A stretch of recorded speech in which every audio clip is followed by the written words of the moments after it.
All right, this week we are looking at word choice. So remember, we're looking at writing tips. So we're focusing on one element of the composition process and your writing that helps polish. So word choice. Now, word choice has been a common theme throughout the semester. And although we haven't had an actual lesson on it yet, it still has been included in feedback and in the week to week videos and lessons. It's always mentioned, even just briefly. So let's explore word choice for just a few minutes. First, what is it? Word choice is the act of choosing words that best represent the idea you are expressing, but also the best words for your readers' understanding. In other words, write to your audience. So think about it. When you write an essay or you create any kind of document, even if it's an email or writing a letter, you are not writing for you. You're not writing for just you to read it and you to see it.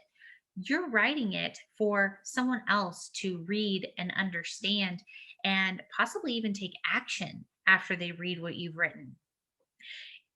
You must keep this in mind. Just because you understand a word to mean a certain thing, or just because as you're writing in your head, you're picturing something, it does not mean your reader is doing the same. So, your words that you choose must help bridge that gap between you and your reader. It needs to cut those assumptions and it needs to provide detail and clear, specific wording so your reader can understand clearly and specifically. All right, so what do you avoid with your word choice? Because that's the best way to look at this. So let's what do we avoid? We avoid misused words. So words that you think mean something, but they really don't. Inaccurate words is another way to say that. Phrases with awkward meanings. So that may be where, when you put two words together, they may mean something different than one individual, or it may have kind of an innuendo attached to it. So always watch out for that. You want to avoid redundant or loaded language. So redundant is repetitive, right? It's basically just using the same words over and over again. There's no detail in that. There's no guidance in that for your reader, and it's usually very general. Your reader, doesn't really get a specific understanding. Loaded language means that you have a word that could mean a million different things depending on your reader's own perception of that word. Um, it's again, it's not specific, and it leaves your reader to assume, but it also leaves your reader to possibly take your writing in a way that you did not intend. You want to avoid using it and other pronouns unclearly. So using it is very very vague. It could be literally anything, right? And even if you're able to narrow it down based on the context of the sentence that it's in, it still is it's lazy actually. It's kind of a shortcut, and it's not a good one. You want to avoid wordiness. When you are choosing your words, you don't want to just use 20 words where 3 words were sufficient, right? There's no need for that. That's exhausting for both you as the writer and exhausting for the reader. So keep your words, keep your sentences concise and simple. You also want to avoid cliches or slang. So cliches are going to be like it's raining cats and dogs, and we avoid those because it's considered a shortcut. It's kind of like a cheat. It's a filler for when you are, or at least it's assumed filler when you are unable to accurately describe, or you're unable to find better words to support what you're trying to say. you fall back or you fall on a crutch for cliches. Slang, on the other hand, is a situation where you could potentially be saying something very offensive and have no idea. It's also a situation where you can't guarantee that your reader understands what you're saying because what you're saying isn't actually the correct, simple, specific word. You're using a substitute word for a meaning that already has its own formal word and definition. You're adding stress, you're adding effort that is not necessary, and it's possibly very, very negative for your essay. So steer clear. Cliches, slang, don't use them anywhere. All right. Then sounding smart with jargon or technical terms. And what I mean by this is it's so trying to sound smart, that is using big words that are unnecessary. Every single student enters college, university, campuses, even in high school. You write to what you think your teacher wants to read so that you can get that A. I am here to tell you, your teacher does not want to read you trying to sound smart. When you use these big, fluffy words, it's very obvious this is what you're trying to do. It does not make any writer sound smarter. It actually can turn off your reader, and it's not authentic. It's not your writing at that point. It's, you know, your display of, using the dictionary or a thesaurus. It's not your words, your thinking, your analysis, your description. It becomes something different. It's not authentic. It's not um, smart. It's not useful, and it's not successful. There is no such thing as sounding smart. This is very important. You are starting with possibly classes, you possibly are about to graduate, starting in the workplace. Sounding smart does not exist. Do not think it does. A lot of people who haven't been through a course like this, or who don't have experience writing, even like I said, even other documents like emails and letters, everyone comes to writing thinking, oh, I have to use big words and I have to sound smart in my writing. People actually will say that out loud. Some of you have written that to me in an email. Some of you wrote that in your discussion boards when you introduced yourselves. Sounding smart in your writing is an unrealistic goal, and it will never be met. Never.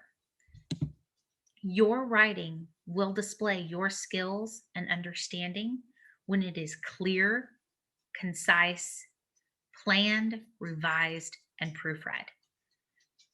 So, bottom line, if your writing is well understood, is to the point, clear of grammatical and punctuation errors, and on topic and logical, that is smart writing.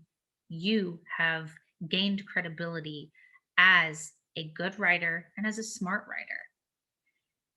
Using big words, using fluff, trying to, sound smart, and the best example I can say is, people use the term henceforth, right? No one uses that in the real world.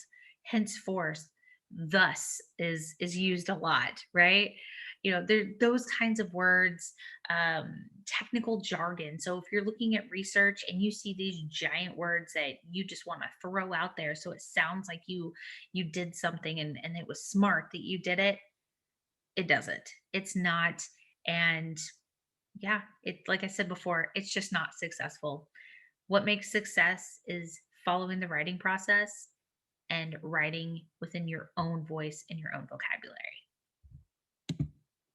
All right, so what do you do with your word choice? You write what you know. You use words that you know. Read your writing out loud. If you are unable to pronounce the words when you read your writing out loud, do not use the word in your writing. It is not your word. It is not you. It's not authentic. And chances are you're probably using it incorrectly. Always, always increase your vocabulary by engaging. Oh, and I have a typo. By engaging with your reading. And by engaging with your reading, that means read with purpose, read the words that are in the research and the sources that are out there. Make sure you understand what you are reading. If there are words in your reading that you're not sure about, take a second, look them up in the dictionary, do a quick Google search, learn what that word means. That increases your vocabulary. And maybe eventually that smart writing that you think you need to do now, maybe that becomes your natural vocabulary at some point because you've engaged and you've expanded and you've learned and you've widened your mind. You're just not quite there yet, but you can be. Increase and engage. All right, use specific words, not general words. And a good example of this is if I wrote the sentence, Amy said, I didn't like the book. Okay. If I can change one word to make that a specific word, I can change to Amy muttered, I didn't like the book. Right. So I changed said to muttered. Said could be any kind of way that she said it, right? She could have said it laughing. She could have said it sad. She could have said it angrily. She could have said it happy, indifferent. She could have yelled it. She could have whispered it. There could have been anything that was perceived with the word said. That's a general term. It's very vague. By using the word muttered instead, your reader immediately can picture what that means. Muttered is specific. It has a specific volume, a specific, I say texture, but I don't think that's right. Cadence, I guess, with how we speak. And it sets the scene, it describes, it gives detail. Your reader is not confused and not making assumptions. They immediately understand what that means. All right. As you draft, revise, and proofread, always ask yourself, do I really know what each word I use means? Should I look it up? If you're not sure what a word means, there is no harm in taking a few seconds and looking it up in the dictionary or a thesaurus. Ask yourself, have I found the best word or have I just settled for the most obvious or easiest one? This right here, when you settle for the obvious and easy words, that's where you fall into cliches and slang and loaded words. It's also where words get really repetitive. Ask, am I trying too hard to impress my reader? Again, there's no such thing as sounding smart. Right is you. Use your words, your vocabulary, your understanding, and your analysis. Ask yourself, what's the easiest way to write this sentence? Simply looking at your sentences in this mindset will cut down on your wordiness, and it's actually going to help your logic and it's going to help your grammar.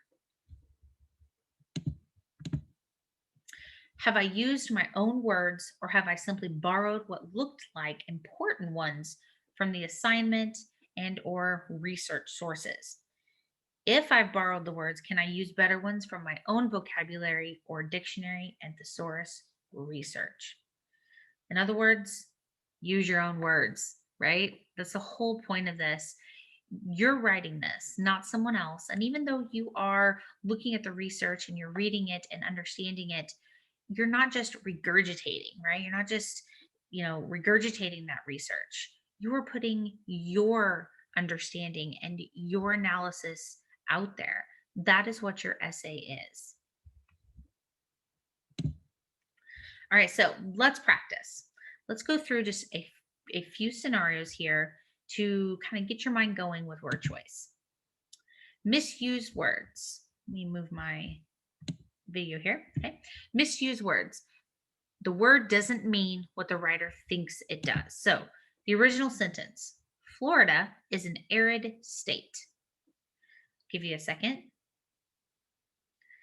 Here's the revised sentence. Florida is a humid state. So the word arid means dry.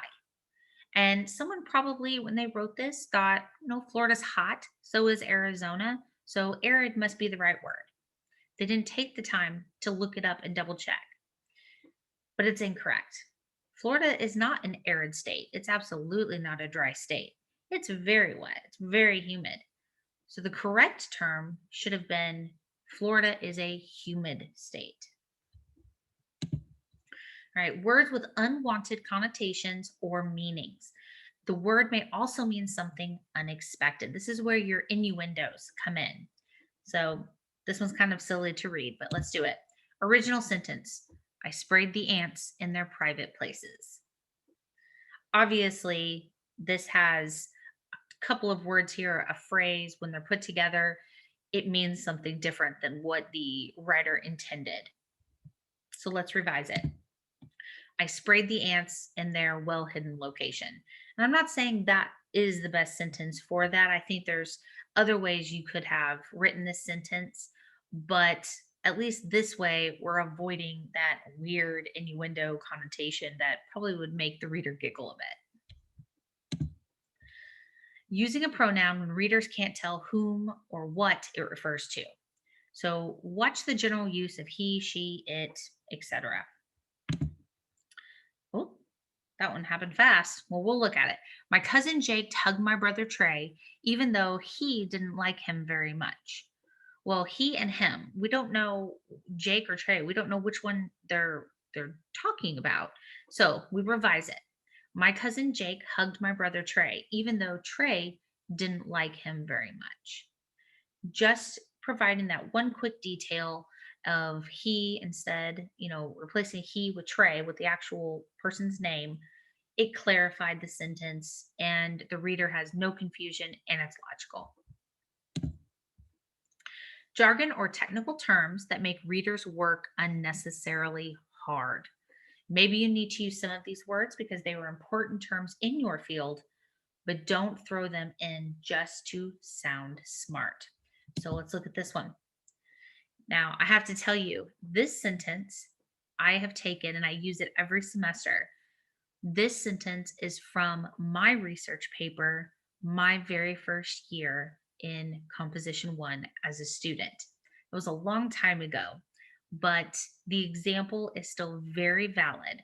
And I like to mention that this is my own example here from my own work because I mean it when I say that everyone enters this course or enters, academic writing or thinks of writing in general who has not, been doing it for a while or greatly experienced in it, trying to sound smart is the goal. And I don't want it to be. Don't make that your goal. But okay, here's the original sentence, and it's going to give you a headache.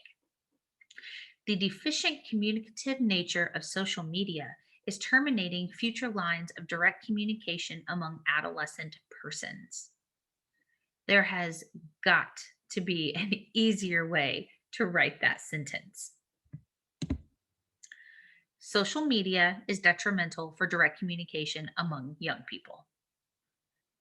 So much simpler, so much more straight to the point, and it doesn't, the first sentence actually hurts comprehension. So your reader very well could not understand what that sentence said, especially if, they're not used to seeing so many specific words all at once. You got to find that balance. You have to use a little bit of specific, a little bit of general, find that balance, and your reader will be able to understand.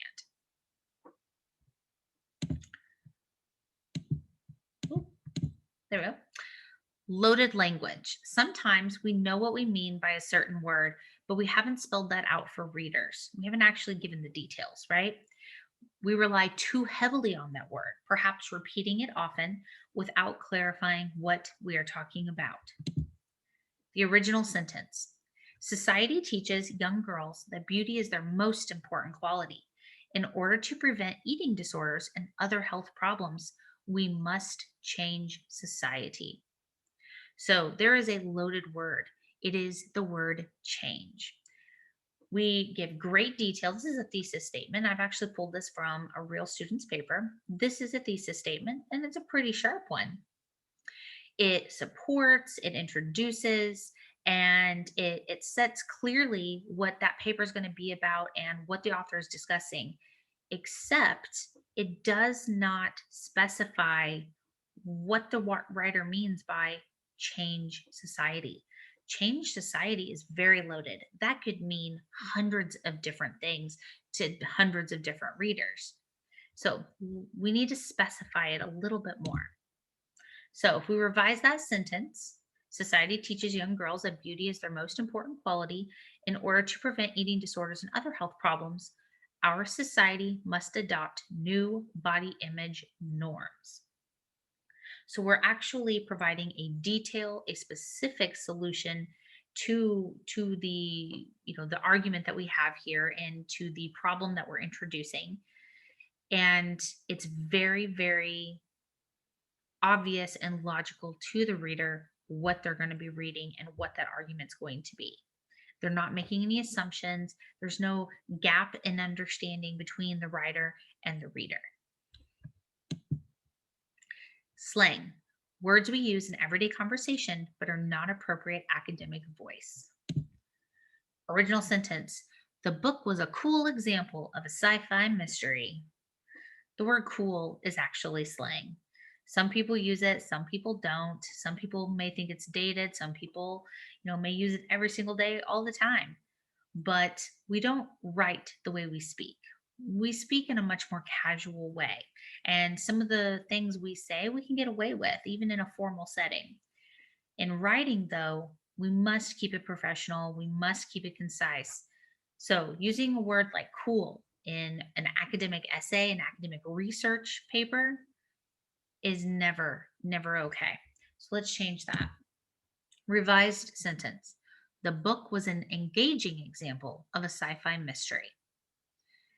By simply changing cool example to an engaging example, we've not only cut out the slang, so our tone is more professional, but we've also become more specific. So by saying the book was a cool example, that can mean a whole bunch of different things. It can mean it was fun, interesting, humorous, okay, nice, it could go on and on. But by saying it was an engaging example, that tells your reader that the book pulled you in and you were able to complete and engage with it. Wordiness. The more words you use does not mean the smarter the writing. Keep it concise. Oops. The original sentence, regardless of the fact that cats enjoy tuna, house cats rarely eat the fish. So there are 1, 2, 3, 4, 5 unnecessary words in that sentence. We can revise it to, although cats enjoy tuna, house cats rarely eat the fish. You can remove 5 words from that original sentence and add 1 word only to that revise. You have the exact same meaning, but it is much easier to read and it's not so choppy and wordy, and it logically flows. Plus, my brain is the reader, or I'm sorry, my reader brain is not as tired reading that revised sentence as it would be reading that original sentence. Cliches. They are easy to use, but rarely appropriate for academic writing. Because of their ease, using cliches is often viewed as taking a shortcut in your critical thinking. So I have to admit, I actually use cliches a lot in my speaking. And I catch myself when I do it. And, internally I think, oh, don't do that, Whitney, stop it. But I can't help it a lot when I speak. My writing, though, and your writing, cliches should be nowhere in sight. There are so many other words out there that we can use in the English language and then some. And there's never a reason to use a cliche unless your topic is about cliches. All right. So, original sentence: the father let the cat out of the bag for his daughter's big surprise party. Revise it to: the father spoiled the surprise for his daughter's big surprise party. It means the exact same thing. There's no confusion. If you have a reader who's never heard of let the cat out of the bag, they may be completely confused by that original sentence. It makes no sense at that point, right? So your revised sentence, it's logical, it's clear, it's concise, and it's simple.